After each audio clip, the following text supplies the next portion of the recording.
अलीगढ़ मुस्लिम university को आतंकी खतरे का अंदेशा। शिक्षा मंत्रालय ने ईमेल के माध्यम से कुलपति को भेजा अलर्ट पत्र।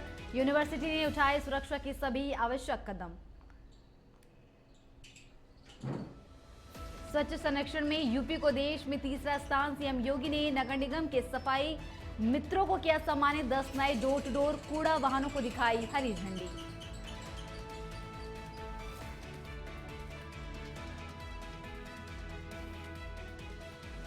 गोरखनाथ मंदिर में सीएम योगी ने लगाया जनता दरबार। सैकड़ों की संख्या में पहुंचे फरियादी। अधिकारियों को समस्याओं का निस्तारण करने के दिए निर्देश। मथुरा एसएसपी श्लोक कुमार के निर्देश पर लंगड़ा अभियान। पुलिस और बदमाशों की हुई मुठभेड़। 4 बदमाश हुए गिरफ्तार, 2 मौके से फरार। गाजीपुर में नहाने को लेकर पिता पुत्र में विवाद। चाकू घोंपकर कर दी बेटे की हत्या। देखते देखते कमरा पूरी तरह खून से हुआ लाल।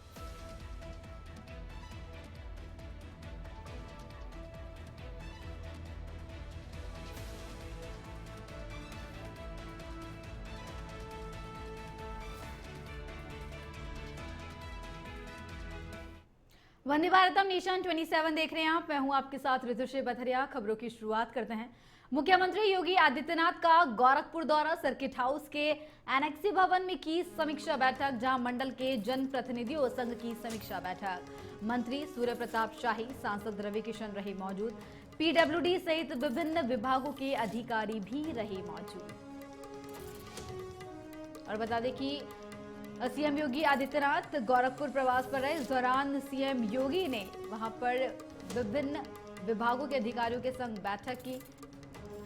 बता दें कि सर्किट हाउस के एनेक्सी भवन में ये समीक्षा बैठक की गई, जिसमें मंडल के जनप्रतिनिधियों संग सीएम योगी ने समीक्षा बैठक की।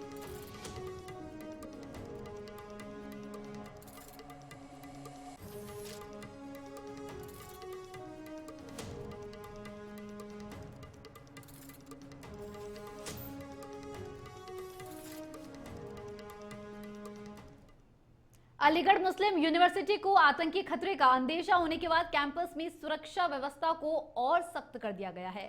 केंद्रीय शिक्षा मंत्रालय ने एएमयू के कुलपति को ईमेल के माध्यम से एक अलर्ट पत्र भेजा है, जिसमें संभावित आतंकी खतरे की चेतावनी दी गई है। यह पत्र न केवल एएमयू बल्कि देश के अन्य विश्वविद्यालयों को भी भेजा गया है।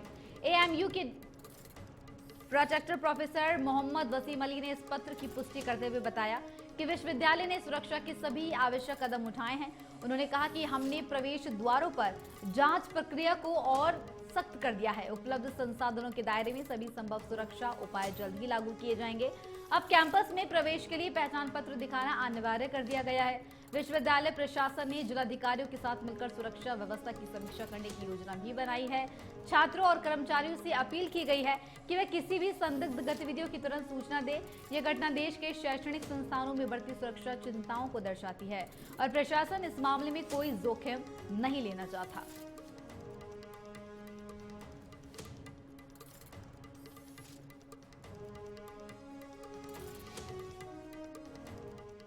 गोरखपुर से खबर, जहां सीएम योगी आदित्यनाथ ने दी करोड़ों की सौगात। बता दें कि 252 करोड़ रुपए की गोरखपुर वासियों को सौगात दी गई। नगर निगम के सफाई मित्र पार्षदों को किया गया सम्मानित। तो वही 2024-25 स्वच्छ सर्वेक्षण में यूपी ने देश में तीसरा स्थान हासिल किया है। 252 करोड़ 50 लाख रुपए की 177 विकास परियोजनाओं का शिलान्यास किया गया। तो वहीं urban flood Ali warning system सहित 3 योजनाओं का लोकार्पण भी हुआ। अर्बन फ्लड अली वार्निंग परियोजना की लागत 28 करोड़ 92 लाख रुपए है। इसके तहत शहर के सभी पंपिंग स्टेशनों के पूर्ण ऑटोमेशन किया गया है। सीएम योगी ने 10 नए डोर टू डोर कूड़ा वाहनों को भी हरी झंडी दिखाई है।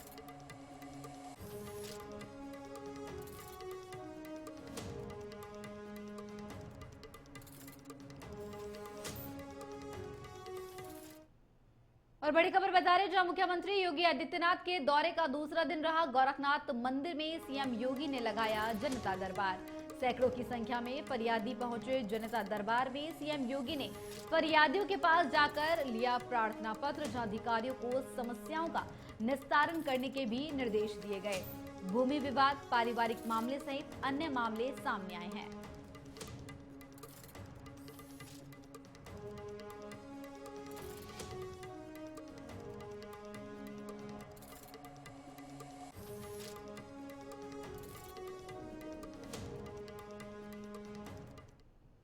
मथुरा से खबर बता रहे हैं, एसएसपी श्लोक कुमार के निर्देशन पर लंगड़ा अभियान जारी है। एसओजी फरह और बलदेव पुलिस की अंतर्राज्यीय बदमाशों से मुठभेड़ में 4 बदमाश हुए गिरफ्तार, जो कि मौके से 2 फरार हो गए हैं। गोली लगने से आगरा निवासी पिंटू और हाथरस निवासी भोला घायल है। पुलिस ने दोनों को अस्पताल में भर्ती करवाया है। तो वहीं आगरा निवासी हरिशंकर और नमन ने किया सरेंडर। बदमाशों के कब्जे से 9 लाख रुपए का 75 किलो तार, 3 लाख नगद और बिजली के तार काटने के उपकरण, तमंचा, कारतूस और एक लोडर गाड़ी बरामद की गई है। फरह और बलदेव थाने में दर्ज मामलों में वांछित थे बदमाश बिजली के तारों की किया करते थे चोरी। तो वही थाना फरह क्षेत्र में चुरमुरा के पास हुई मुठभेड़।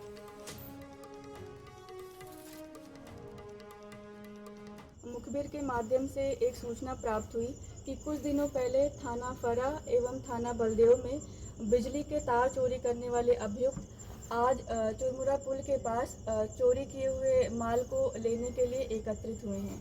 इस सूचना पर थाना फरह, बलदेव एवं एसओजी की टीम ने संयुक्त कार्रवाई करते हुए बताए हुए स्थान की घेराबंदी की। खुद को पुलिस से गिरता हुआ देखकर बदमाशों ने पुलिस पर फायर किया। जवाबी कार्रवाई में पुलिस ने भी फायरिंग की। हापुड़ के थाना बाबूगढ़ क्षेत्र के शाहपुर जट गांव निवासी विधवा महिला ने मुख्यमंत्री जन चौपाल में जाकर अपने बेटे की पढ़ाई को जारी रखने की मदद के साथ साथ अपने लिए किसी रोजगार की मांग मुख्यमंत्री योगी आदित्यनाथ से की थी। जिसके बाद मुख्यमंत्री कार्यालय से एक पत्र जिलाधिकारी हापुड़ को मिला। जिसके बाद जिलाधिकारी हापुड़ से मिलने महिला अपने बच्चों को लेकर पहुंची, जिसने अपनी सारी परेशानी जिलाधिकारी हापुड़ को बताई। जिलाधिकारी हापुड़ ने उसकी मदद करने का पूरा भरोसा दिलाया।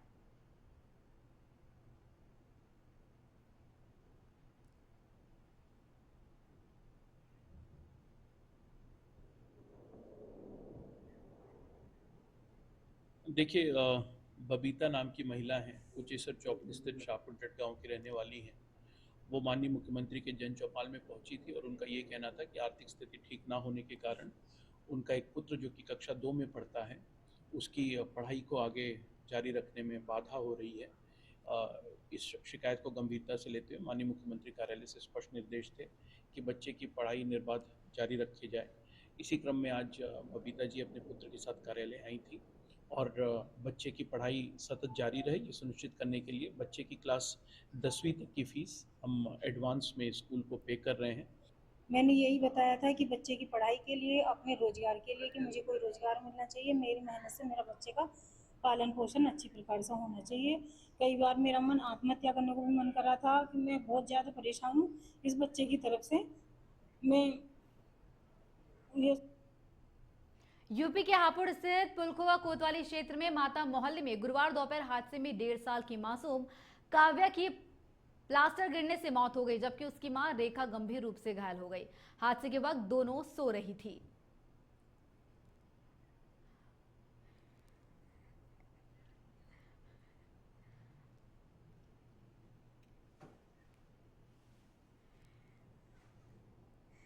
यूपी के हापुड़ स्थित पुलखुवा कोतवाली क्षेत्र के माता मोहल्ले में गुरुवार दोपहर हादसे में 1.5 साल की मासूम काव्या की प्लास्टर गिरने से मौत हो गई, जबकि उनकी मां रेखा इस हादसे में गंभीर रूप से घायल हो गई। बता दें कि हादसे के वक्त दोनों सो रही थी।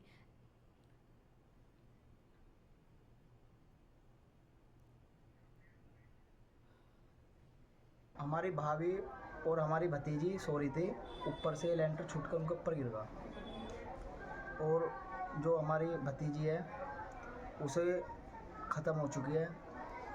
अस्पताल में ले गए थे, उन्होंने जवाब दे दिया। अच्छा। और हमारी भाभी की गंभीर हालत है, वो डॉक्टर है, वो अस्पताल में उपचार के लिए। और ये जो फैमिली है, हमारे साड़ों के बच्चे हैं। ये दोनों सो रहे थे बच्चे, उनकी मम्मी और उनकी बिटिया। तो अचानक से छत मतलब गिर गई, ये लेंटर उसमें बच्ची की। तो मतलब डॉक्टर GS हॉस्पिटल ले गए थे, उन्होंने मजबूत कर दिया बच्चे को। और उनकी माता जी को भी चोट आई है, जो डॉक्टर संजीव गोयल लखनऊ में धोबी चौक में है, वहाँ पे है। फिरोजाबाद जिले के शिकोहाबाद में एक गंभीर मामला सामने आया। गंगानगर एटा चौराहा के पास स्थित माया हॉस्पिटल में प्रसव के दौरान एक महिला की मौत हो गई। मृतका की पहचान रविता पत्नी प्रेम किशोर के रूप में हुई है। घटना की जानकारी के अनुसार प्रसव पीड़ा होने पर गांव की आशा कार्यकर्ता रविता को सरकारी अस्पताल ले जाने की बात कहकर घर से लाई, लेकिन कमीशन के लालच में उसे माया हॉस्पिटल में भर्ती करा दिया। अस्पताल में सिजेरियन से प्रसव कराया गया और बेटी पैदा हुई। कुछ समय बाद रविता की हालत बिगड़ गई तो वे हॉस्पिटल स्टाफ उसे आगरा ले जा रहा था, लेकिन रास्ते में उसकी मौत हो गई। स्टाफ शव को प्राइवेट एम्बुलेंस में छोड़कर फरार हो गया। परिजन शव को वापस माया हॉस्पिटल ले आए।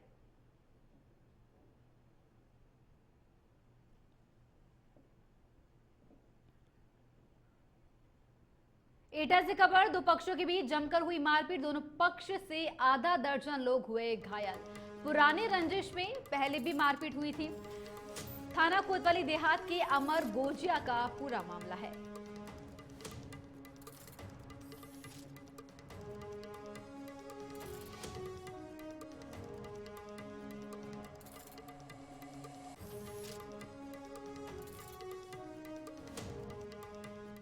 बिजनौर जनपद में नहटोर के गांव मंडोरी निवासी 7 वर्षीय बच्चे की गुलदार के हमले में मौत हो गई।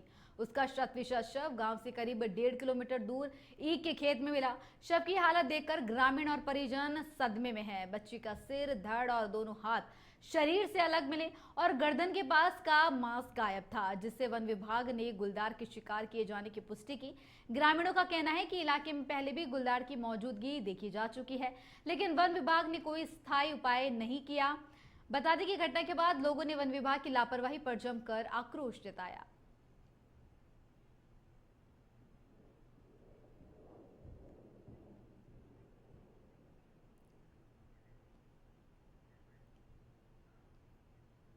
यूपी के सिद्धार्थनगर में धर्म परिवर्तन कराने के आरोप में एक इंटर कॉलेज के प्रबंधक मौलाना शब्बीर अहमद को गिरफ्तार कर जेल भेज दिया गया है। आरोप है कि प्रबंधक ने अपने स्कूल में बाबू के पद पर काम करने वाले हिंदू शख्स पर धर्मांतरण कराया।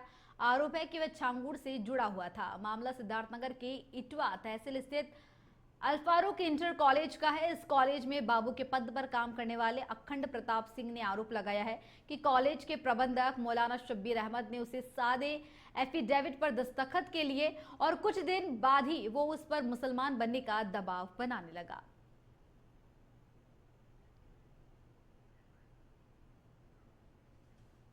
मेरठ से खबर, जहां पश्चिम महानगर के स्वयं सेवकों ने श्रावण मास की शिवरात्रि के पावन अवसर पर माधव कुंज स्थित शिव मंदिर के सामने घोष वादन कर देवाधिदेव भगवान शंकर को मधुर स्वरांजलि अर्पित की। इस दौरान स्वयं सेवकों ने एक भव्य पद संचलन भी किया, जिससे पूरा वातावरण भक्तिमय हो गया। स्वयं सेवकों का यह अनूठा प्रयास भगवान शिव के प्रति उनकी श्रद्धा और भक्ति का परिचायक था और इसने उपस्थित सभी लोगों को मंत्रमुग्ध कर दिया।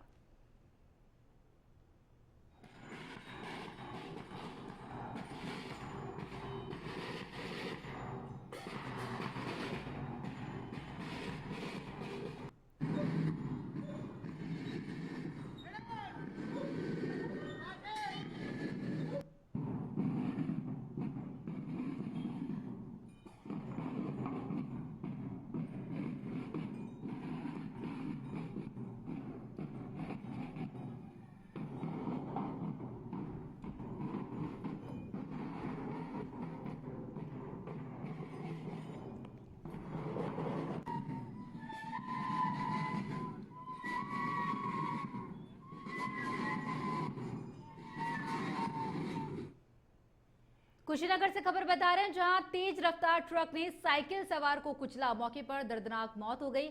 हाथ कटकर दूर जा गिरा। भागने की कोशिश कर रहा था ड्राइवर। ग्रामीणों ने पकड़ा। ट्रक और चालक पुलिस के कब्जे में है।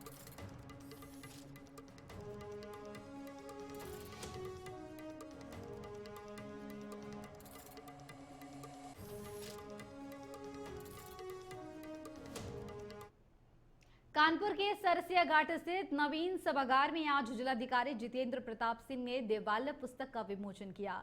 इस अवसर पर मुख्य विकास अधिकारी दीक्षा जैन, प्रभागीय वन अधिकारी दिव्या और मुख्य चिकित्सा अधिकारी डॉक्टर हरिदत्त नेमी भी उपस्थित थे। यह पुस्तक प्रसिद्ध हड्डी रोग विशेषज्ञ डॉक्टर राजेश वाजपेयी की ओर से लिखी गई है। उन्होंने वर्षों से गहन शोध और अध्ययन के बाद इसे तैयार किया है। पुस्तक में कानपुर नगर और कानपुर देहात के 150 से अधिक मंदिरों का विवरण शामिल है।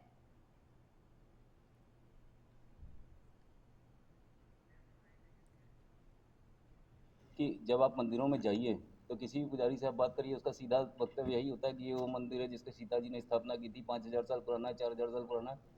जबकि सच्चाई है कि ऐसा कुछ यहाँ पे है नहीं। तो उसकी सच्चाई क्या है, कौन सा मंदिर कितना पुराना है और किस आर्कियोलॉजिकल टाइप में है और क्या उसकी क्या आर्किटेक्चरल क्या स्टाइल है, इस सब के बारे में डिटेल जिक्र किया हुआ है। एक शासन का ये प्रयास है कि जो पंचायत एनहांसमेंट इंडेक्स के माध्यम से हम लोग ये तय कर सके कि हमारे कौन से ऐसे गांव हैं जो विकसित गांवों की श्रेणी में जा रहे हैं। इसके क्रम में जो विभिन्न 12 विभाग लगभग हैं, उनके 174 प्रश्न कह लें या इंडिकेटर्स कह लें, उनको समाहित करते हुए। कुशीनगर से खबर, जहां प्रेमी के लिए पत्नी ने उठाया खौफनाक कदम। बॉयफ्रेंड संग मिलकर पति का किया चाकू से हमला। जानलेवा हमले में पति हुआ घायल। पति को पत्नी की हरकत का विरोध करना भारी पड़ गया। पति के विरोध करने पर पत्नी देती थी जान से मारने की धमकी। पत्नी को मायके छोड़ने जाने के दौरान यह हमला हुआ। रास्ते में पति को रोककर पत्नी के बॉयफ्रेंड ने चाकू से किया हमला। घटना के बाद बॉयफ्रेंड विकास संग फरार हुई पत्नी। खड्डा थाना क्षेत्र के बहगवा इनार की है घटना।